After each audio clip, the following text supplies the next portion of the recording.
Президент Рахмон продолжил свое турне по европейским странам.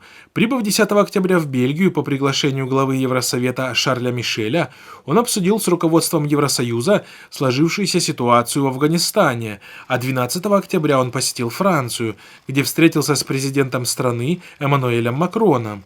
Об этом сообщают местные и европейские СМИ. Сообщается, что в Бельгии Рахмон провел переговоры с Шарлем Мишелем и вице-президентом Еврокомиссии, верховным представителем Евросоюза по иностранным делам и политике по безопасности Жозепом Борреллем, а также с королем Бельгии Филиппом.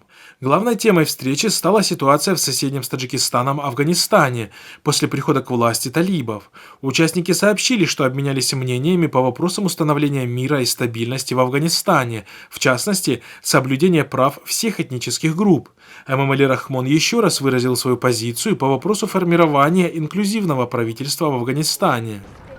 Также рассчитываем на подробное рассмотрение актуальных вопросов международной и региональной повесток дня с акцентом на проблемы безопасности и ситуацию в соседнем для нас Афганистане.